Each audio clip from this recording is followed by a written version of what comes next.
this is Roja. Welcome to NTV. First ఇన్నింగ్స్లో తమిళనాట హీరోగా ఎంట్రీ ఇచ్చి సూపర్ స్టార్గా వెలిగింది. సెకండ్ ఇన్నింగ్స్లో తెలుగునాట కమెడియన్గా అడుగుపెట్టి అందరినీ పొట్ట చెక్కలయ్యేలా నవ్వించి చిన్న గ్యాప్ తీసుకొని థర్డ్ ఇన్నింగ్స్కి సిద్ధమవుతున్న సుధాకర్ గారితో ప్రస్తుతం మనం బోల్డ్ అని విశేషాలు మాట్లాడుకుందాం. వాళ్ళ ఇంట్లో ఉన్నాను నేను. సుధాకర్ గారు నమస్తే అండి. ఎలా ఉన్నారు సుధాకర్ గారు? ఆరోగ్యం ఎలా ఉంది ఇప్పుడు? ఇప్పుడు బాగానే ఉన్నాను, హెల్దీ. ఓకే, చిన్న గ్యాప్ వచ్చేసరికి మీ అభిమానులు అందరూ కూడా అల్లాడిపోయారు. సో ఇప్పుడు మీరు సేఫ్గా ఉన్నాను, ఆరోగ్యంగా ఉన్నాను అని చెప్తే వాళ్ళు కూడా స్థిమిత పడతారు. ఇప్పుడు చాలా సేఫ్గా ఉన్నాను, హ్యాపీగా ఉన్నాను, చక్కగా వాకింగ్ అంతా వెళ్తూ ఉన్నాను.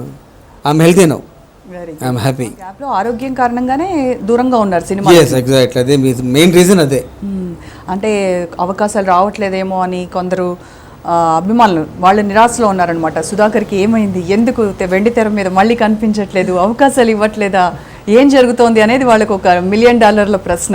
అవును, చాలామంది ఫేస్బుక్లో కూడా మా ఫ్రెండ్స్ ఉన్న తర్వాత మా రిలేషన్స్లో కూడా సుధాకర్ ఎందుకు రావట్లేదు అంటే క్వశ్చన్ వస్తూ ఉండింది. వాళ్ళందరూ కూడా సమాధానం మేము చెప్తా ఉన్నాం ఇంతకాలం.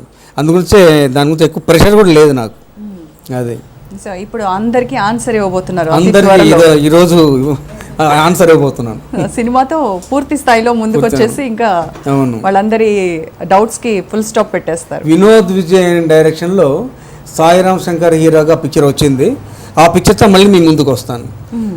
ఆ పిక్చర్లో మంచి క్యారెక్టరు, మళ్ళీ ఇంతకుముందు నేను చేసిన క్యారెక్టర్ లాగా ఇది కూడా చాలా మంచి క్యారెక్టరు, మంచి హిట్ అవుతుందని నమ్మకం నాకు ఉంది. Thanks for that. Okay, shooting అయిపోయిందండి? అది ఇంకా స్టార్ట్ అవ్వలేదు, సెట్స్లోకి వెళ్తున్నాను. ఫస్ట్ మూవీతో రాధిక మీరు సూపర్ హిట్ మూవీ. అవును, కిడకే అది రాధిక నేను యాక్ట్ చేశాము. రాధిక అదే ఫస్ట్ పిక్చర్, నాకు అదే ఫస్ట్ పిక్చర్. అది దగ్గర తమిళనాడులో 1 year ఆడింది అనమాట. It's very big hit.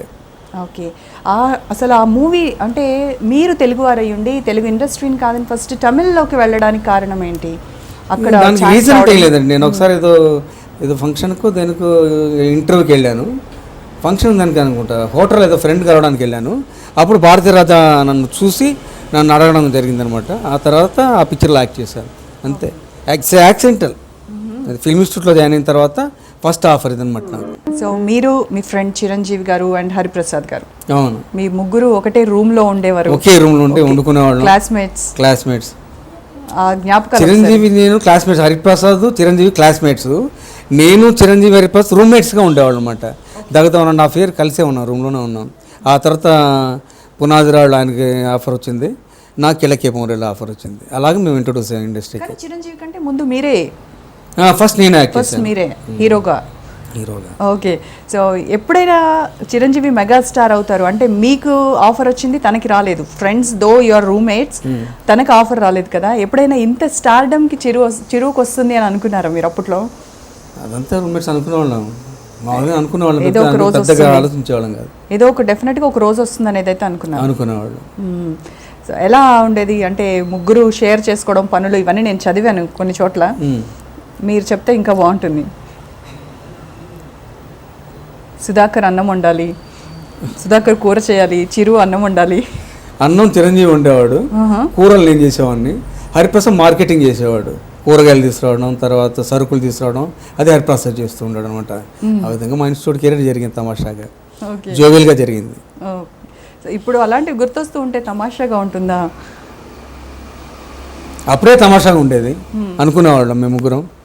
తర్వాత మామూలు తను రొటీన్లో పడ్డాడు, నేను రొటీన్లో పడ్డాను. యాక్షన్స్ అటు తెలుగు పిక్చర్లో కమెడియన్ అయ్యాను, చిరంజీవి హీరో అయ్యాడు. మళ్ళీ సినిమా కూడా తీసాం, ఎమిడి మూడు అని సినిమా తీసాం. మీ అందరికి తెలిసే ఉంటుంది, హిట్ మూవీ. సుధాకర్ గారి మాడ్యులేషన్ అంటేనే కనిపిస్తేనే ఒక లాంటి కేరింత ఉత్సాహం వస్తూ ఉంటుంది ఆడియన్స్లో. ఇక నోరు తెరిచి మాడ్యులేషన్తో డైలాగ్ చెప్పారంటే విలన్గా కానీ లేదంటే కమెడియన్గా ఉన్నప్పుడు కానీ పిచ్చ కొట్టుడు అనేది మీ దగ్గర నుంచే స్టార్ట్ అయింది, పిచ్చ కొట్టుడు అనేది. సో ఆ మాడ్యులేషన్ అది మీరు ట్రైనింగ్లోనా లేదంటే స్వతహాగా చిన్నప్పటి నుంచి ఏమైనా? దాని గురించి నేను కాలేజ్ చేస్తూ మిమిక్రీ చేస్తుండే యాక్చువల్గా. ఓకే, ఆర్టిస్ట్ని మిమిక్రీ చేయడం, లేకపోతే డిఫరెంట్ క్యారెక్టర్స్ మిమిక్రీ చేయడం జరుగుతుండేది. ఆ విధంగా నాకు ఆ తర్వాత ఓల్డ్ పిక్చర్స్ ఎక్కువ చూసేవాడిని. పద్మనాభం గారి యాక్షన్ కామెడీ అంటే నాకు చాలా ఇష్టం అనమాట. అతను మాడ్యులేషన్ తీసుకొని కొంచెం ఇన్స్పిరేషన్గా తీసుకొని యాక్ట్ చేయడం జరిగింది. అదే ఎమిడి మూడులో పెట్టాం ట్రెండ్, అది హిట్ అయింది. దాని తర్వాత ఎక్కువ పిక్చర్స్ అదే ట్రెండ్ ఫాలో అయ్యాను. అదే ట్రెండ్ జనం కూడా లైక్ చేశారు. అందుకే అది కంటిన్యూ అయ్యాను. ఎగ్జాక్ట్లీ. అదే రీజన్. మన పవన్ కళ్యాణ్ గారితో చేసిన సుస్వాగతంలో అది షణ్ముఖ శర్మ, దాన్ని ఒకలాగా పలుకుతారు మీరు, నత్తి నత్తిగా. నత్తి నత్తిగా.